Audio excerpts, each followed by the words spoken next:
Aibowan, Vanakkam, Assalamu alaikum, good evening to every one of you. Distinguished Chancellor of the General Surgeon Kotelawala Defence University, Excellencies, Secretary Minister of Defence, Commander of the Navy, Commander of the Air Force, Vice Chancellor of the General Surgeon Kotelawala Defence University, former Chancellors, former Vice Chancellors, and former Commandants of the General Surgeon Kotelawala Defence University, and all the senior officers, senior police officers, distinguished guests, the esteemed faculty and the non-academic staff of the General Surgeon Kotelawala Defence University, parents, graduates of the General Surgeon Kotelawala Defence University, distinguished invitees, ladies and gentlemen. It's with immense pride and deep honor that I stand before you today as the chief guest of this occasion, the General Convocation of the KDU. In fact, this reminiscence of my actually my teaching in the Masters of Strategic Studies here as well. So let me extend my sincere gratitude and thanks to the Chancellor and the Vice Chancellor of extending me appreciations of gracing this occasion, and also to extend my sincere gratitude of inviting me for this great occasion today here. Let me also congratulate and wish all the very best for all the graduates that who received their achievements, parchments, special awards today. So I was told there are about over 1,800 local and international students are graduating today in diverse disciplines. So this day is a testament of your hard work, perseverance and dedication. It marks not only the conclusion of a challenging journey, but also beginning of a new chapter, one that will demand your leadership, integrity and the purpose. So my own career began about 4 decades ago in my own profession, which a journey towards an unknown destination, with critical obligations and moments of great learning, which every time demanded adaptability, courage and resilience. I share this because you too are stepping into a world defined by rapid change and uncertainty. Technological advancement, as we all are aware, changing rapidly, taking an exponential increase of its pedestal or its potentials. So you enter your career in an era shaped by technological transformation, complex geopolitics, and evolving social and economic realities. As we know, in our days of our eras, Honorable Chancellor, we have experienced about tabletops or desktops, and followed by laptops, and then followed by palm tops, of course in the future, and then wristtops as well, with smart devices, and also maybe in the future with the palm tops as well. And also the artificial intelligence driven technologies. So we have witnessed a technological revolution that has reshaped every aspect of our human life. In this dynamic environment, success will depend not merely what you know, but on how you apply that knowledge, how you think, adapt, and lead. As I believe, and almost you may be, the knowledge will be the future power. Definitely. We often say, but knowledge becomes powerful only when used to serve humanity and national progress. Today, Your learning must extend beyond personal success. It must contribute to social advancement, national development, and collective well-being. So our public sector, or rather state sector, government service, as we are aware, witnessed for many years our public service, once considered a prestigious calling, though suffered from inefficiency and corruption, leading to loss of public confidence. Consequently, many young and capable individuals hesitated to join the state sector, seeking opportunities elsewhere. So this in turn led to a significant brain drain, as we all are aware and experienced about a couple of years ago even more than that, weakening our national capacity and affecting both economic and social stability. So economic stability and the national security. So it is important to remember that economic stability forms the very foundation of national security. If there's no economic stability, no national security could be ensured. And if there's no national security, no economic stability could be ensured, as well as we have learned. So therefore, retaining and utilizing our brightest minds, which you have earned today, many of you, achievement is not just a developmental priority, it is a national security imperative. So therefore, the present government has invested towards the national research and development. We have framed a national research and development policy. It's considered as a vital contributory factor for creativity, innovations, and revolutionized systems and human and social development. I must ask the question myself, and I have asked several times as well, whether we have focused our researchers on our national interests, priorities, and objectives. Each year, thousands of Kotelawala Defense University students complete commendable research projects. Yet, we must ask ourselves, are these research outcomes aligned with national priorities?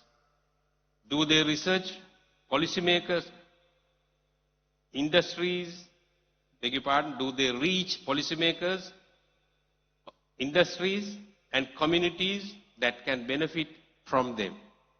How much of this academic efforts translates into real-world progress for Sri Lanka? So we had been talking, debating, tabling, or discussing all research papers or whatever the capacities that we have gathered through our universities and other colleges, etc., in international conferences, symposiums, seminars, dialogues, etc.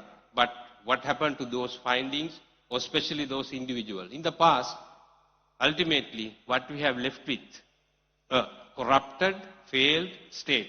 So we have come out from that state and progressed and established the economic stability about 10, 12 months ago, during the period of 10, 12 months. There exists undoubtedly a gap between academic output and national utilization. Bridging this gap is one of the key challenges of our time. The government has taken steps to formulate a national research and development policy aligned with the vision of a thriving nation and a beautiful life.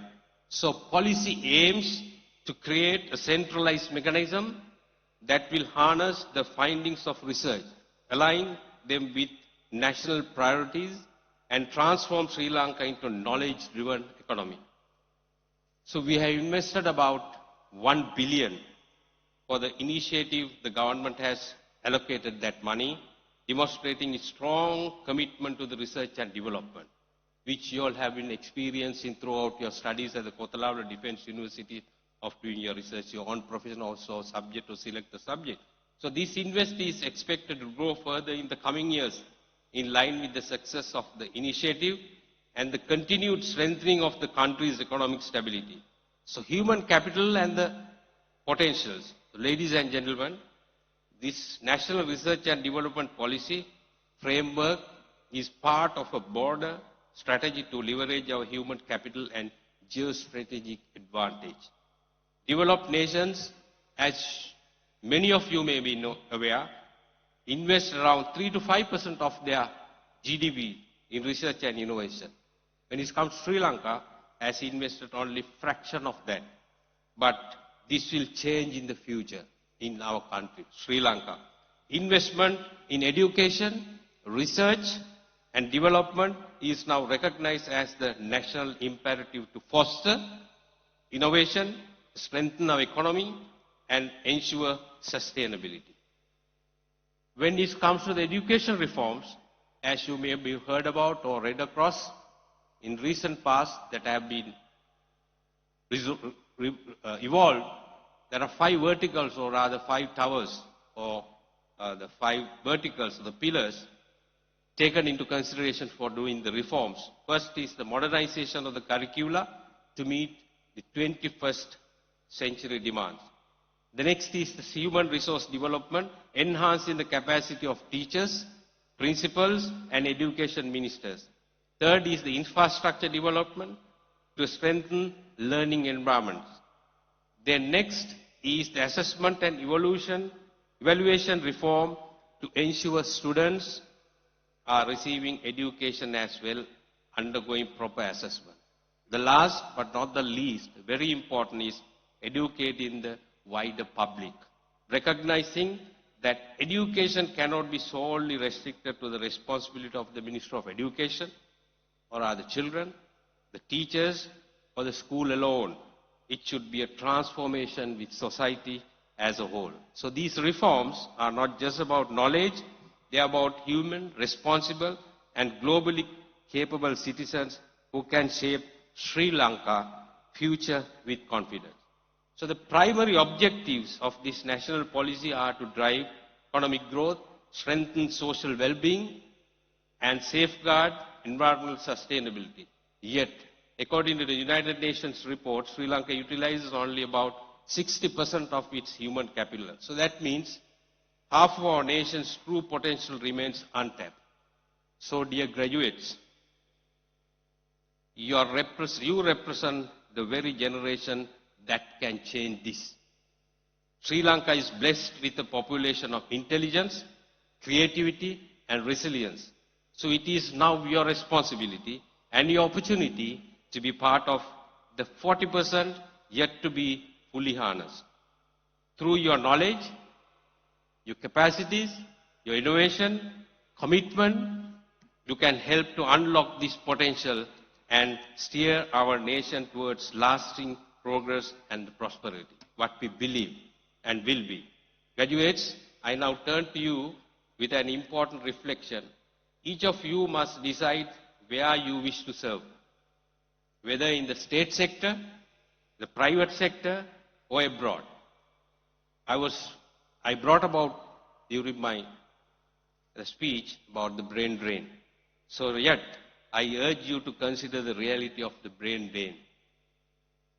What is our principle of governance about the state sector is the state sector should be focused on the service oriented. And similarly, the private sector to be made them understood or understand about the social responsibility. So migration may bring personal gain, but the nation that invested in your education and well-being is left. Remember, abroad you may always remain a second-class citizen, but at home, your own country, you can be a leader, you a change maker, and a proud contributor to your nation's progress. As I have been brought about earlier, we are committed to reforming the strengthening the public sector to become efficient, accountable, and competitive. We will create opportunities for you to serve with dignity, and in turn, you have a responsibility to give back to your motherland. So KDU, or the Kotelawala Defense University, is a well-organized defense university and well exhibited its professionalism in tertiary education with discipline. So ladies and gentlemen, Before I conclude, I extend my heartfelt appreciation to the parents and families of today's graduates. Your sacrifices, encouragement, and unwavering support have been the foundation of this achievement. It's a great achievement today that you have made today. The celebration belongs as much to you as it does to the graduates. And also I must remind at this time the former chancellors, former vice chancellors, and all the faculty members who had been in the Kotelawala Defense University engaged or dedicated themselves or committed for bringing up the standards of the Kotelawala Defense University, what we could see here today. To the Vice Chancellor, faculty and administrative staff of the Kotelawala Defense University, I commend your commitment and tireless efforts reflected in the success of today's convocation on behalf of His Excellency, the President of the Democratic Social Republic of Sri Lanka. To the graduates, I say this: go forward with confidence, wisdom, and compassion. So lead with courage, serve with honor, and strive to build a brighter future for yourself, your families, and for Sri Lanka. Congratulations and thank you very much.